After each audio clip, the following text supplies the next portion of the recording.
In the far corner of the land where I grew up, beneath the shadow of a crooked old flowering tree, there rests a simple wooden cross with no name carved into it. Most folks who passed by over the years thought it marked the grave of an old hunting dog or maybe a forgotten farm animal. They never asked, they never looked twice. But that cross doesn't honor a pet. It marks the place where a woman lies, one who was born into comfort and privilege yet chose to die with nothing so her child could live free. My name is Sadie. I'm 78 years old now, and for most of my life I've carried this story alone. I kept it buried just like that grave, quiet, untouched, and hidden from the world. Not because the woman beneath that soil did something wrong, but because what she did was too heavy for gossip and too sacred for careless ears. She wasn't a criminal. She wasn't a runaway.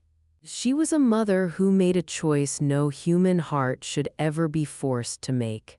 Before I tell you how she came to rest there, let me ask you something. How far would you go to protect your child? Would you give up comfort, your name, your freedom, or even your life? I was raised in a falling-down cabin deep in the backwoods, far from paved roads and town lights. The kind of place where the wind slipped through the cracks in the walls and owls sang you to sleep. My father worked leather from sunrise to sunset, repairing saddles and straps for ranchers who passed through. His hands were always rough and smelled of tanned hide no matter how much he scrubbed. He was a quiet man, solid, serious, and slow to speak. My mother was his opposite. She laughed loud, worked nonstop, and believed kindness was a duty, not a choice. She washed clothes for others, baked cornbread to sell at the market, and still found time to sing while stirring the pot.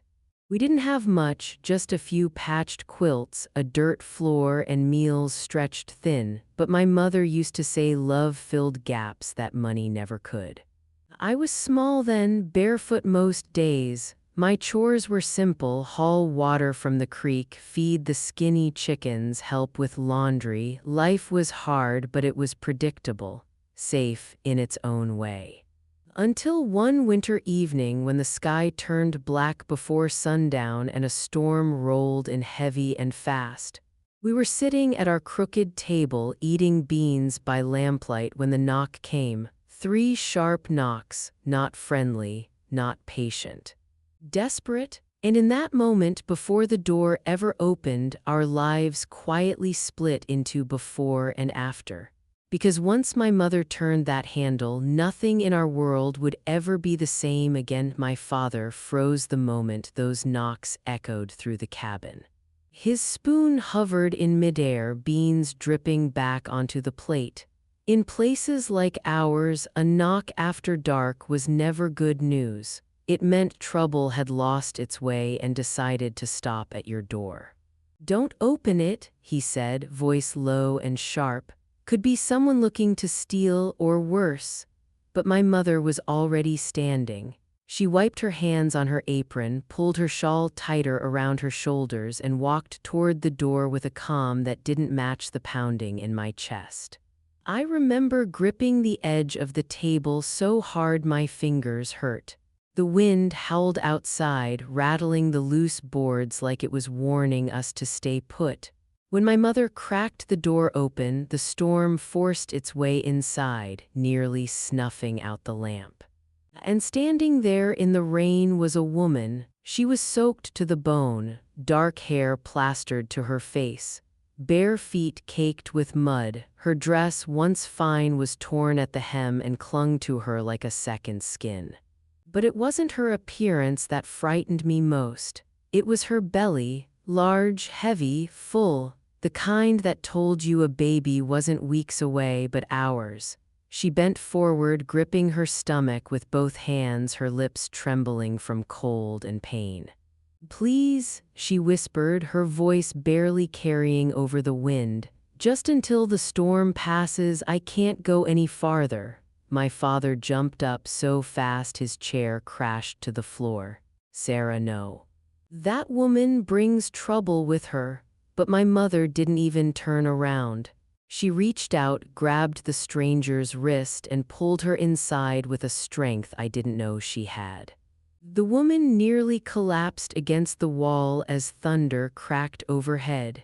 "In this house," my mother said firmly as she shut the door, locking out the storm, "no one dies in the cold."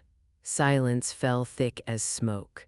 Water dripped from the woman's clothes onto the floor. My father stood rigid, fists clenched, but he didn't argue. He knew that tone. When my mother spoke like that, her mind was already made. The woman lifted her head slowly.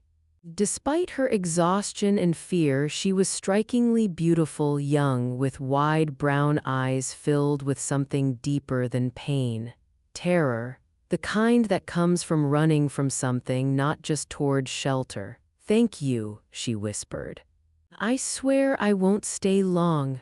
My mother wrapped her in our only spare quilt and guided her toward the warmth of the stove. "You'll stay as long as you need," she said softly. My father shook his head, grabbed his hat, and stepped back out into the rain, slamming the door behind him. It was how he cooled his anger, by walking it off alone. As my mother brewed tea and tended to the trembling stranger like she was her own flesh and blood, I watched from the corner, my heart racing.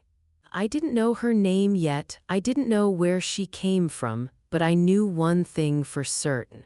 Whatever had driven that woman to our door in the middle of a storm wasn't finished with her.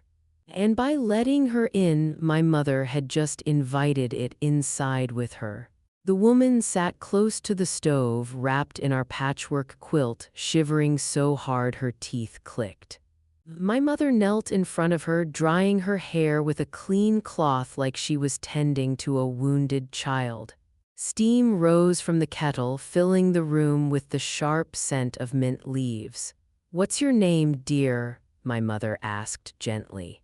The woman hesitated, her fingers tightened around the mug my mother handed her. "Eliza," she said softly. The name sounded practiced, like it had been used before when the truth wasn't safe.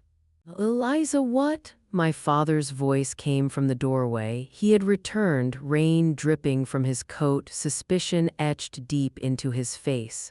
She lowered her eyes and didn't answer. That silence told us more than any confession ever could. My mother didn't push, she never did. She guided Eliza to a pallet near the stove and helped her lie down, placing a hand gently over that strained, trembling belly. "You'll rest here tonight. Tomorrow will sort itself out." My father muttered something under his breath and turned away, but even he didn't force the issue. Not when the woman let out a low groan and clutched my mother's arm. Pain had already claimed her. That night, I lay awake listening to the storm claw at the walls and Eliza's uneven breathing rise and fall with the wind. Every so often, she whimpered in her sleep, murmuring words I couldn't understand. Names, maybe, or apologies. By morning, the rain had stopped, but the heaviness remained. The sky stayed low and gray, as if it hadn't decided what it wanted to do yet. Eliza sat upright near the stove, pale as wax, breathing carefully like each breath cost her something. My mother fried bacon in the pan, stretching what little we had, and placed a larger portion on Eliza's plate without comment. "You don't know me," Eliza said suddenly, tears spilling down her cheeks. "Yet you're feeding me like family." My mother crouched in front of her and cupped her face in both hands. "Everyone deserves kindness when they're broken." My father entered from the back door, exhausted and silent. He looked at Eliza, then at her belly, and finally spoke. "You can't stay long." My mother straightened. "She isn't going anywhere like this." The tension settled thick between them, but neither pushed further. My father grabbed his hat and left again, anger grinding inside him like stones. Later that morning, while my mother worked outside, I noticed things that didn't match Eliza's story. Her hands were soft, untouched by labor. A gold ring gleamed faintly on her finger. Her speech was careful, polished, nothing like ours. She wasn't poor by birth, she was poor by circumstance, and whatever she had fled from had stripped her down to fear alone. That afternoon, as the sun dipped low, Eliza suddenly cried out, clutching her belly, sweat breaking across her brow. My mother rushed to her side. "It's time," she whispered. I stood frozen as the truth finally settled in. Eliza hadn't come to our door looking for shelter. She had come looking for a place to bring a life into the world, and the storm that followed would be far greater than the one she escaped. Eliza's cries sliced through the cabin like a blade. One moment she was gripping the edge of the table, the next she was doubled over, breath tearing out of her in sharp, panicked gasps. My mother didn't hesitate, not for a second. "It's starting," she said, already moving. Her voice stayed calm, but I saw fear flash in her eyes. "Sadie, run, get Mrs. Wilkins, tell her a baby's coming and we need her now." I bolted out the door barefoot, the cold dirt biting into my feet as I ran. The wind whipped my dress and my lungs burned, but I didn't stop. Behind me, the cabin glowed faintly with lamplight, and inside it, a woman was fighting her way into motherhood alone. By the time I returned with the midwife, night had fully fallen. Eliza's cries spilled out into the yard, raw, aching sounds that made my stomach twist. My father was nowhere in sight. He'd gone to the shed again, like men often did when pain was something they couldn't fix. The cabin turned into a battlefield of whispered orders and boiling water. My mother wiped sweat from Eliza's face, murmuring encouragement while the midwife worked with steady hands. I carried water back and forth, my arms trembling, my ears ringing with every cry. Time stretched thin. The hours blurred together until I couldn't tell if it was still night or already morning. Then, suddenly, everything went quiet. For one terrifying heartbeat, I thought it was over. Then a thin, sharp cry pierced the silence. A baby's cry. The sound hit me so hard my knees nearly gave out. Life had arrived in that broken-down cabin, loud and stubborn and alive. The midwife lifted a tiny, red-faced baby into the air and announced, "It's a girl." My mother took the child with hands that trembled despite her strength. She laid the baby gently against Eliza's chest. Eliza opened her eyes slowly, tears spilling freely as she looked down at the small life curled against her skin. "My baby," she whispered. My miracle. For a brief moment the world felt still, like nothing bad could touch us as long as that child breathed. But even then, standing there watching them, I felt it. A knot in my stomach, a warning I couldn't name.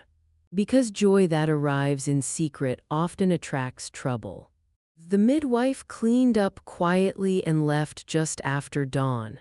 My father came back in, stood awkwardly by the door, and stared at the baby longer than he meant to. He didn't say much, just nodded once and went back outside. Eliza stayed in bed for days, weak but devoted. She never let the baby cry long. She sang soft songs I'd never heard before, her voice trembling but full of love, and that's when I noticed it. The way Eliza flinched at every sound from the road, the way her eyes darted to the door, the way she whispered one night, thinking I was asleep, "Please let us be safe here." That was the moment I realized the baby's birth hadn't ended Eliza's fear. It had raised the stakes. Because somewhere beyond our woods, someone would come looking, and when they did, love alone might not be enough to stop them. The days after the baby's birth settled into a strange kind of quiet. Not peace, just a careful stillness, like everyone was afraid to breathe too loudly and shatter what little safety we had. Eliza named the baby Clara. She said the name softly like a prayer every time she held her close. My mother treated Clara like she'd always been ours. She boiled water, washed cloths, and even cooked one of our precious chickens into broth to help Eliza regain her strength. That alone told me how serious she was. Those birds were saved for special days, not strangers. My father pretended indifference, but I saw him watching from the corner more than once. When he thought no one noticed, he'd lean close to Clara's tiny face and make soft, clicking sounds until she blinked at him. He never admitted it, but the baby had already slipped past his defenses. Eliza, however, never truly relaxed. At night, she woke gasping from nightmares, eyes wild as if someone had been standing over her bed. She jumped at every hoofbeat on the road, every unfamiliar voice drifting through the trees. And she kept a gold ring hidden beneath her pillow, clutching it like proof of something she had lost or feared losing. One evening, I overheard her whispering to my mother. "Do you think they'll find me?" My mother pulled a chair close and sat beside her. "Not while you're here," she said firmly. "You're not alone anymore." Eliza swallowed hard. "They want my baby." The words landed heavy like stones in my chest. She told my mother everything then, how she'd married into a powerful family that never accepted her, how her pregnancy turned love into shame. How they demanded the child disappear as if a life could be erased like a mistake on paper. "They said Clara would be better off forgotten," Eliza whispered, "hidden where no one would know her name." My mother's jaw tightened. "No one gets to decide that but you." Weeks passed. Eliza grew stronger. She helped with chores, carried Clara tied to her back, sang while cooking like she'd been there forever. My father softened, too, building small toys from scrap wood, fixing the roof so rain wouldn't drip near the baby. We almost believed we'd outrun the past. Almost. One hot afternoon, while my mother and I hung laundry outside, dust rose on the road. A rider approached, well-dressed, sitting tall on a horse too fine for our land. My heart dropped. The man dismounted slowly, scanning the cabin like he already knew what he was looking for. "I'm searching for a woman," he said calmly. "Dark hair, recently gave birth." My mother didn't blink. "No such person here." The man's eyes narrowed. "There's a reward for information." Behind us, inside the cabin, Eliza went pale as death, clutching Clara to her chest. The rider mounted up and left, but not before glancing back once. And that look told me everything. This wasn't over, it was just beginning. Because when powerful people want something, they don't stop at asking, and the next knock on our door wouldn't be polite. From the moment that rider disappeared down the road, fear moved into our home like an uninvited guest that refused to leave. It sat in the corners, it lingered in the silence between words, and it crept into every breath Eliza took. She stopped stepping outside altogether. Even on warm days, she stayed hidden behind the walls, keeping Clara pressed close to her chest. If a horse passed on the road, she ran for the back room. If voices drifted from the distance, her hands shook so badly she could barely hold the baby. My mother did what she always did when danger circled. She prepared. She told the neighbors Eliza was a distant relative who'd lost her husband and come to stay. No one questioned it. My mother's word carried weight in those parts, but lies, even good ones, are heavy things. And I was old enough to feel their weight settle onto my shoulders. My father surprised me most of all. One night, long after everyone else had gone to bed, I heard him prying loose floorboards in the back room. I crept closer and watched as he dug a shallow space beneath the floor just large enough for a woman and a baby. "If they come," he said quietly to my mother, "she hides here, we deny everything." My mother wrapped her arms around him, pressing her face into his chest. "You're doing the right thing." He didn't answer, he just kept working. Days passed in tight silence. Clara grew more alert, her eyes following movement, her small fingers gripping anything within reach. Eliza smiled at her daughter, but the joy never quite reached her eyes. Then it happened. I was at the creek when I saw a cloud of dust rising fast, too wide for a single rider. Panic hit me like ice water. I dropped the bucket and ran. "Mama!" I screamed as I reached the yard. "They're coming." A whole group, everything moved at once. Eliza vanished into the back room, clutching Clara, floorboards lifted, then silence. My mother rearranged the pallet, stacked baskets on top, and grabbed my hand. "You saw nothing," she whispered fiercely. "Understand?" I nodded, shaking. A dark truck rolled into the yard, followed by another horse. 3 people stepped out, well-dressed, polished, and dangerous. One man wore a gray suit and a gold watch. A woman dressed in black stood stiff as stone, and beside them a younger man, handsome, tense, familiar in a way I couldn't explain. "We're looking for Eliza," the man said coolly. "She's here." My mother stepped forward. "No one by that name lives here." The woman in black sneered. "You can search." My mother blocked the door. "You won't." Then it happened. From beneath the floor came a cry, soft, muffled, but unmistakable. The woman smiled, and in that moment we all knew the hiding was over. Because when a mother hears her baby cry, she will step into hell itself to protect them. The cry echoed through the cabin like a crack of thunder. No one moved. Not the man in the gray suit, not the woman dressed in black, not even my mother, who stood frozen in front of the door like a shield made of bone and will. The woman's smile was slow and cruel. "There," she said softly. "I told you she was here." Before anyone could take another step, the floorboards creaked, they lifted, and Eliza emerged. She rose from the hidden space, pale as death, her arms wrapped tightly around Clara, as if her body alone could block the world from touching her child.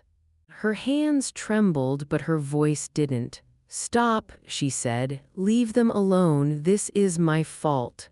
The younger man took a step forward, his face breaking open with emotion. "Eliza, thank God. We've been searching everywhere." She looked at him, then really looked, and whatever love had once lived in her eyes was gone. "You didn't search," she said quietly. "You sent others to do it for you." The woman in black stepped closer. "Enough of this." "Hand over the child," my mother gasped. "She's a baby, not property." "She's a mistake," the woman snapped, "and mistakes get erased." The younger man hesitated. "Mother, enough," Eliza said sharply.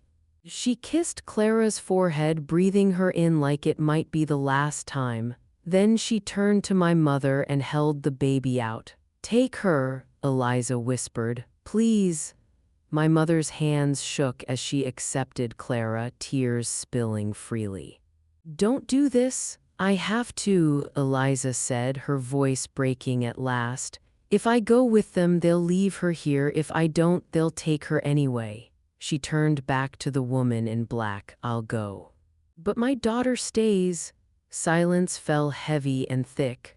The woman studied her for a long moment, then smiled. "Fine, the child can stay. She's nothing without you anyway." That was the lie. Eliza leaned down and pressed one final kiss into Clara's tiny palm. "My love," she whispered. "Everything I am, I give to you." Clara reached for her mother, crying now, confused and desperate. My chest felt like it was tearing open. Eliza straightened, wiped her tears, and walked toward the waiting truck without looking back. The younger man tried to touch her arm. She pulled away. "You chose," she said coldly. "Now live with it." The engine started, dust rose, and just like that, she was gone. My mother collapsed to her knees, clutching Clara as if she might disappear too. My father stood rigid, staring at the road like he could burn it with his eyes. And I understood something then, even as a child. That sometimes the bravest thing a mother can do is walk away into darkness so her child can stay in the light. But sacrifices like that never end cleanly, and the cost would follow us for years to come. After they took Eliza away, the world didn't snap back into place. It sagged, like something essential had been ripped out, and the rest of us were left trying to stand upright without it.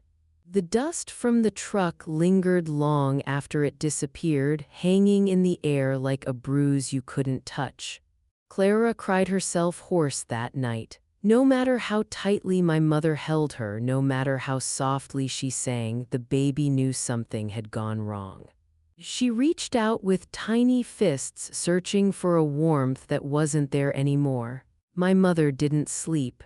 She rocked Clara by the fire until dawn, tears sliding silently down her face. My father sat at the table, staring at nothing, his jaw clenched so tight I thought his teeth might crack. "She won't survive that family," he finally said. "Not Eliza." My mother didn't answer. She didn't have to. We all knew. Days passed. Then weeks. No word ever came. No letter. No message. Eliza vanished as completely as if she'd never existed at all. People in the area started to whisper. A baby with no mother drew attention, no matter how hard we tried to keep Clara hidden. My mother made a decision one cold morning while brushing Clara's hair. "She stays," she said. "She's ours now." And just like that, Clara became my sister in every way that mattered. My father built her a cradle. My mother taught her to walk. I shared my toys, my space, my life. We changed her name slightly, just enough to blur the past. And over time, the fear dulled into something quieter, something manageable, but it never fully disappeared. Years later, I found my mother standing by the old flowering tree, pressing a small wooden cross into the ground. "No name, no date, for Eliza," she said simply. "So she's remembered somewhere." I didn't understand then. Not completely. Clara grew into a bright, stubborn girl with Eliza's eyes and my mother's kindness. She asked questions about where she came from, why she looked different from me. My mother always answered with love, but never the whole truth. Some truths burn too hot when told too soon. On my 18th birthday, my mother finally told me everything. How Eliza had been born into wealth, how she'd been silenced. How she'd chosen disappearance over watching her child be erased.